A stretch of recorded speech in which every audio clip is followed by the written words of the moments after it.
መስሎን እንጂ በእያንዳንዳችን ማንነት ውስጥ የብዙዎች መልክና ማንነት አለ። ሩቅ መሄድ አያሻም። እኔ ራሴ ሕያው ምስክር ነኝ። የሁለት ህዝቦች ባህልና እሴቶች በእኔ ቤት ውስጥ አሉ። የሁለት ታላላቅ እምነቶች እሴቶች በእኔ ውስጥ አሉ። የሁሉም ኢትዮጵያውያን ወግና ልማድ፣ ባህልና ትውፊት የእኔም ማንነት ገንብቷል። እኔ እርሱ ነኝ፣ ሌላውም ከኔ የተለየ አይደለም። ስለ ጎረቤታችን የሚኖረን ግምት ሁሉ ስለ ራሳችን ከሚኖረን ግምት የተለየ አይደለም። ዛሬ ሌላውን ለመጥላትና ለማራቅ የሚችል ኢትዮጵያዊ የለም። ሌላኛው ማንነት ውስጥ እሱ ራሱ አለና አንዳንዴ ቀላል ነፋስ ተነስቶ የባህሩን ላዕላይ ክፍል ሲያናውጠው መላው ባህሩ የተገለባበጠ ይመስለናል። በእኛም እንደዚሁ ነው። አንዳንድ ችግሮች ተከስተው እንደ ነፋስ በላያችን ሲያልፉ የምንገለበጥ አድርገን እንመለከታለን። ነገር ግን የፀጉርን አቅጣጫ ከመቀየር የዘለለ ኃይል የለውም፣ አይኖረውምም። ደግሞስ ለብቻው ለመኖር የሚችለው የትኛው የኢትዮጵያ ሕዝብ ነው? የእምነት ማዕከሎቻችን ለመሳለም ሰሜን ወይም ደቡብ፣ ምስራቅ ወይም ምዕራብ መሄድ አይኖርብንም? የኛ አይነት ባህልና ቋንቋ የሚናገር ወገን ሌላም ክልል ውስጥ ሌላም ሀገር ውስጥ አይኖርም? ወንዞቻችን ያስተሳስሩናል። አንዳችን ያመረትነውን ለሌላው መሸጥ ግዴታ ይሆንብናል። የምናጌጥባቸው ልብሶቻችን የሁላችን ውጤት እንጂ የአንድ ሰው የእጅ ሥራ አይደሉም። በጋራ ተጋድሎ የገነባቸው አኩሪ ታሪኮች በአራቱም አቅጣጫ የተፈጸሙ እንጂ በአንድ ስፍራ ወይም በተወሰነ ክልል የተከናወኑ አይደሉም። ከጊዜ ወደ ጊዜ እየሰፋና እያበጠ በመጣው ዓለም ውስጥ ካልተደመርን ተጽዕኖ የመፍጠር አቅም አይኖረንም። እጅግ ባነስን ቁጥር የድህነታችን መጠን ስለሚጨምር ድህነት ለሚያስከትለው ግጭት ተላልፈን እንሰጣለን። ያም ወደማያባራ ጦርነት ውስጥ ይከተናል። በሰላም አብረን ያልኖርን ሰዎች በጦርነት አብረን መኖር ግዴታችን ይሆናል ማለት ነው። በዓለም ላይ በሰላም አብረው የማይኖሩ በጦርነት ግን አብረው የሚኖሩ ሀገሮች አሉ። ግጭትና ጦርነት የሚያስከፍሉትን ዋጋ ከእኛ በላይ ለዓለም ሊናገር የሚገባው ሀገር አለ ብዬ አላምንም። ተጋጭተን አይተነዋል። ተዋክተን አይተነዋል። አንዳችን ሌላችንን ለማስገበር ሞክረን አይተነዋል። ሁሉም አከሰረን እንጂ አላተረፈንም። አዋረደን እንጂ ከፍ አላደረገንም። አወረደን እንጂ ከፍ አላደረገንም። አደኸየን እንጂ አላበለጸገንም። ከፋፈለን እንጂ አልደመረንም። አልሰበሰበንም። ሀብታችንን ሊያከማች አልተቻለውም። እንደረዘመው ታሪካችን ስልጣኔያችንን እናጢ ነው። እንደረዘመው ታሪካችን ብልጽግናችንን እንመዝነው። እንደረዘመው ታሪካችን የእድገት ደረጃችንን እንመልከተው። ስልጣኔያችን፣ ብልጽግናችንና እድገታችን ለምን ከታሪካችን ጋር አልተመጣጠንም?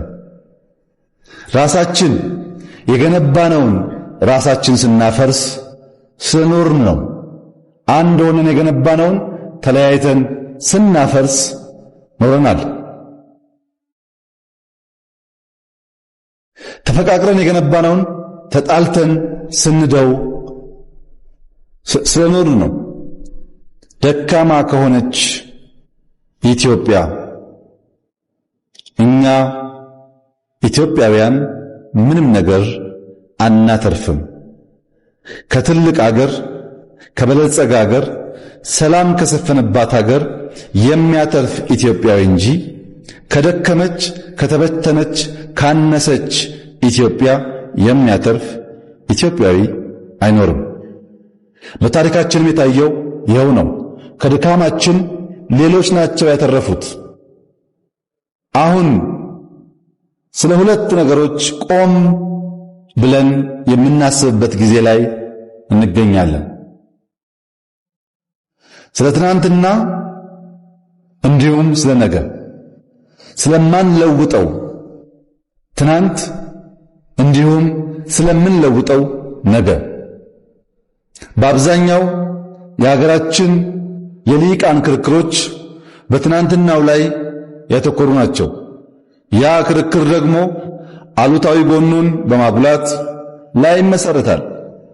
ሕዝባችንም ክፉም ደግም አይቷል። በወደ ሰፊነት በእርቅ ባህልና ለነገው ራዕይ ሲል ክፎችን ተምሮባቸው አልፏል። እንዳይደገም ታግሏቸዋል። በጎዎችን ደግሞ ይዟቸው መጥቷል። ትናንት አንቀይረውም። ትግሉ መሆን ያለበት የትናንትን ስህተት ማረምና ጥንካሬውን ጠብቆ ማስፋት ነው።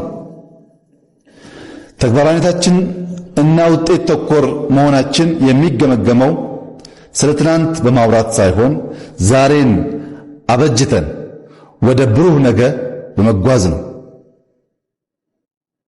የትናንትኖቹን እየወቀስን እኛ ለምን እንደግመዋለን? የግፍና የጭቆና አገዛዝን የተቃወመ መልሶ እንዴት ያንኑ ሊደግመው ይችላል? የመከራ ዘመን የሚታለፈው ዘመኑ ያመጣውን ችግር በመቃወምና በመጥላት ብቻ አይደለም፣ ከዚያ የተሻለ ዘመን በማስፈን እንጂ። ኢትዮጵያ ውስጥ ንጉሣዊ አገዛዝን ተቃውመን ያካሄድነው አብዮት፣ ደርግን ተቃውመን ያካሄድነው ትግል፣ ባለፈው 27 ዓመት የነበረውን ስርዓት ተቃውመን ያደረግነው ለውጥ ከቀደሙት የተሻለ ስርዓት እንድንዘረጋ ካላደረግን፣ ከቀደሙት የተሻለ ሲስተም ካላስቻለን የኛ ለውጥ ናፋቂነት ምኑ ላይ ነው? የተሻለ እኩልነት፣ የተሻለ ዲሞክራሲ፣ የተሻለ ፍትህ፣ የተሻለ ወንድማማችነት፣ የተሻለ ብልጽግና ካላመጣን ታዲያ ትግላችን ዓላማው ምን ነበር? ትናንት የተዛነፈውን የሚያስተካክል ስርዓት ነገ እንዴት መገንባት እንደምንችል ለምን አንነጋገርም? ዋጋህን ማወቅ ከፈለክ የምትሄድበትን ቦታ እወቀው። አንድ ልጅ አባቴ የሰውነት ልኬ ዋጋዬ ስንት ነው ብሎ ይጠይቀዋል። የአባት አንድ የከበረ ድንጋይ ሰጠውና ምንም ነገር እንዳትናገር፣ ይህንን ድንጋይ ይዘህ ሱቅ ቤት ሄደህ ድንጋዩን አሳየውና ስንት ነው ሲልህ 2 ጣት አሳይ ይለዋል። ያን ድንጋይ ይዞ ሱቅ ቤት ሄዶ ዋጋው ስንት ነው ሲለው 2 ጣት ሲያሳይ 2 ብር ነው አለው። መልስ ሳይናገር ድንጋዩን ይዞ መጣ። ለአባቱ ነገረው። አልተናገርኩም፣ 2 ጣት አሳየሁት፣ 2 ብር አለኝ አለው። በል ይሄንኑ ድንጋይ ይዘህ ወርቅ ቤት ሂድና እንደ ቅድሙ ሳትናገር አስቀምጥላቸው። ስንት ነው ካሉ 2 ጣት አሳያቸው። ወርቅ ቤት ሄደ፣ አስቀመጠው። አገላብጠው አዩት። 2 ጣት አሳየ፣ አልተናገረም። 2000 ብር ነው አለው። ተገርሞ 2 ብርና 2000 መካከል ዲፍረንስ ስላለ ለአባቱ መጥቶ ነገረ። በሶስተኛ ጊዜ የከበረ ድንጋይ የሚሸጥበት ሱቅ ሂድ አለውና ይሄንኑ ድንጋይ ሳትናገር አሳያለሁ። ሰውዬው አገላብጦ አይቶ ኬት አገኘው ድንቅ ነው ብሎ እንዲህ ሲለው 200 ሺህ ብር ነው ወይ አለ። ቦታችሁን የምትፈልጉበትን ቦታ ማወቅ አለባችሁ። የእናንተን ልክ በትክክል የማይመዝን ሱቅ ቤት ሄዳችሁ የከበረን ነገር ብታሳዩት ያረክሳል። ዋጋችሁን በትክክል ህዳሴን በወጉ ያልሰራ መንግስት፣ ህዳሴን በወጉ ያልከወነ መንግስት በህዳሴ ሳያበቃ ግን ኮይሻ ብሎ ሌላ ግድብ ጀምሯል። ሌላ ቢሊየንስ ኦፍ ዶላር የሚጠይቅ ስራ፣ ምንም ብድር የሌለበት በሀገር ውስጥ ሀብት ብቻ ሳይሆን በውጭ ምንዛሬ የሚሰራ የውጭ ምንዛሬ ደግሞ ሀብት ሴኪዩር ሳይደረግ ቁፋሮ ተጀምሯል። እኛ ስንመጣ ኮይሻ ከህዳሴን በባሰ ሙሉ በሙሉ ቆሟል። ስራው 100% ቆሟል። ተመልሰን ስራውን ፈትሸን በውስጥ አቅምና በውጭ የሚሰራውን ለይተን ለመስራት ከፍተኛ ርብርብ እያደረግን ነው። መንገድ ላይ ብንወስድ ለምሳሌ እዚህ ከመስቀል አደባባይ ወደ አቃቂ የሚሄደው መንገድ ወይ ደግሞ ከሞጆ ወደ ሐዋሳ የሚሄደው ሃይዌይ ሲሚላር ችግር ነው ያለው። ከለውጥ በፊት በውጭ ኃይሎች ብድር ድጋፍ ተብሎ ተጀመረ። አቃቂም እንዳያችሁት ለዓመታት ቆየ። ከተማውን ህዝቡን አስመረረ። የግድ የኢትዮጵያ መንግስት ከውጭ የነበረውን የሚጠብቀውን ሀብትቶ ሌላ ሀብት አሎኬት አድርጎ መጨረስ ነበረበት። የንግድ መስመር ነው። ህዝብ ተማሯል። በዚያ መንገድ ነው የጨረሰው። አሁን ከሞጆ ሐዋሳ ያለው ሃይዌይ እንደምታዩት ቀድሞ ማለቅ ያለበት ስራ ቢሆንም አጠቃላይ በሀገር ውስጥ ሀብትና አቅም የምንሰራውን ጨርሰን ከውጭ የሚጠብቀው የውጭ ምንዛሪ አቅም ግን በተወሰነው የመንገድ ክፍል ላይ ይዞን ነው ያለው። አዲስ አበባ እንደገና ላይት ሬልዌይ ማየት ትችላላችሁ። አዋጭነት ሳይጠና ጠቀሜታው ሳይታይ የፕሮጀክቱ አጠቃላይ ፋይዳ በውል ሳይጠና በርከት ያለ ዶላር ተበድረንበት አናቆመው ነገር ችግር አናስኬደው ነገር ራሱን ችሎ መሄድ የማይችል ፕሮጀክት ነው። በየወሩ በየአመቱ ሰብሲዲ የተሰጠው ገንዘብ እየመደብን ነው የምናሰራው። በአንድ በኩል ዕዳ እንከፍላለን፣ በሌላ በኩል ደግሞ ፕሮጀክቱ ራሱን ችሎ መቆም ስለማይችል እንኳን ዕዳውን ሊከፍል ራሱን ሊያቆይ ስለማይችል ተጨማሪ ሀብት እናፈሳለን። ይሄን አመራሩ መገንዘብ ያለበት ልክ እንደ ፖለቲካው የኢኮኖሚ ጉዳይ የወደቀብን ዕዳ ነው። ኢትዮጵያ በነበራት በርካታ ስብራቶች ውስጥ ለውጥ የተቀበለው ዕዳ ነው። የኢትዮጵያ ሕዝብ ያለብን ፈተና የማይገነዘበው እኛ ወደ ቢሮ ስንመጣ የኢትዮጵያ ጂዲፒ 58-59% ዕዳ ነው። ዕዳ መሆኑ ሳያንስ በርካታ ፕሮጀክቶች ቆሞ ተጨማሪ ሀብት ይፈልጋል። በአንድ በኩል ፕሮጀክቶች መጨረስ፣ በሌላ በኩል ዕዳ መቀነስ የሚባል አደገኛ ሸክም የወደቀው አሁን የኢትዮጵያ ዕዳ በከፍተኛ ደረጃ ጂዲፒ ለመቀነስ ተሰርቷል ባለፉት ዓመታት። አሁንም ብዙ ስራ ይጠበቅብናል። የኢትዮጵያ የውጭ ዕዳ ከጂዲፒያችን ከ10% በታች ማድረግ አለብን። ልጆቻችን ላይ ዕዳ ማሸጋገር የለብን። ይሄን እያደረግን ባለፉት 5 ዓመታት የኢትዮጵያ ቴሌኮምን ሳይጨምር የአየር መንገድን ሳይጨምር ከመንግስት ብቻ $10 ቢሊዮን በላይ ዕዳ ከፍለናል። $10 ቢሊዮን ዕዳ ከፍለን ዕዳ ስለከፈልን ህዳሴ ግን አላቆምም። ተጨማሪ በርካታ ገንዘብ አፍስሰን ህዳሴን እየጨረስን፣ በርካታ ገንዘብ አፍስሰን የቆሙ መንገዶች እየጨረስን ያለው። እነዚህ ሁለት አጣብቂኝ ችግሮች እንዳሉብን ተገንዝበን አሁንም ወጣ ያለ የአመራር ብቃትና አቅም ክትትል ካላሳየን በቀር አንዳንዱ ስራ ተጨማሪ ችግርና ዕዳ እንደሚያመጣ መገንዘብ ይቻላል። ለምሳሌ መገጭን ብንወስድ አስቡት፣ በ2008 በፈረንጅ ማለት ለውጡ የመጣው 2018 ነው። 10 ዓመት ቆይቷል። በዛ 10 ዓመት ውስጥ እንደ መገጭ አይነት 4-5 ግድብ ሊሰራ ይችላል። የመጀመሪያው ኮንትራት 4 ዓመት ነው፣ አላለቀም። ሁለተኛው ኮንትራት 4 ዓመት ነው፣ አላለቀም። ማሻሻያ 1 ዓመት ተሰጠ፣ አላለቀም። 10 ዓመት ከቆየ በኋላ ፕሮጀክቱ ዛሬ ስናየው ተጨማሪ ሀብት ይፈልጋል፣ ተጨማሪ አመራር ይፈልጋል። የተለየ ኢንተርቬንሽን ካላመጣን በስተቀር ግድቡን አንጨርስም። የጎንደር ህዝብ መገጭ የሚባል ግድብ ልንሰራልህ አንችልም ብንለው ይሻል ነበር። እንችላለን ብለን ጀምረን 10 ዓመት በተስፋና በጉጉት ከምናስቀምጠው ሲጀመር አንችልም ብቃቱ የለንም ብለን ባንጀምረው ይመረጥ ነው። ገንዘብ ፈሰሰ፣ ጊዜ ባከነ፣ ህዝብ ተመረረ፣ ስራው ግን አላለቀም። አሁን መገጭን በሚመለከት ያለው አቅጣጫ ኢንጂነር አይሻ በአጭር ጊዜ ውስጥ ኮንትራቱ እንዲሰረዝ፣ አሁን ስራውን እየሰራ ያለው ኩባንያ ኮንትራትን ሰርዞ አቅም ያለው መስራት የሚችል ኩባንያ ኮንትራት ፈርሞ በእናንተ ሚኒስትሪ ቢያንስ በሳምንት አንድ ቀን ሪፖርት ለኛ እንዲቀርብ እኛ በወር አንድ ቀን ገደማ በገንዘብ ሚኒስቴር በኩልና በፕራይም ሚኒስትር ኦፊስ በኩል ሱፐርቪዥን ቲም አቋቁመን ክትትል እናደርጋለን።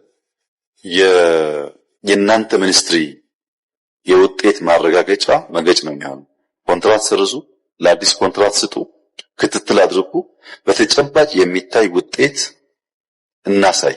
10 ዓመት ሳይሆን 15 ዓመት የዘገየው የኛን ጨምሮ በጥቂት ዓመታት ውስጥ ግድቡን ገድበን የውሃ ችግር ለመፍታት የሚያስችል ብቃት እንድንፈጥር በኢንጂነር አይሻ በኩል በሚቀጥሉት ሳምንታት ኮንትራቱን የመሰረዝ፣ ለአዲስ ኮንትራት ውል መፈረም፣ ስራውን በአዲስ መልክ ማስጀመር፣ ክትትል ማጠናከር እና ውጤቱን በየጊዜው እየለኩ ክፍተት ሲኖር እየሞሉ መሄድ በአንቺ በኩል ቢሰራ፣ ከዚህ አንጻር የሚያስፈልጉ የሪሶርስ ጉዳዮች ገንዘብ ሚኒስቴር ከኛ ጋር የተመካከረ ድጋፍ ያደርጋል።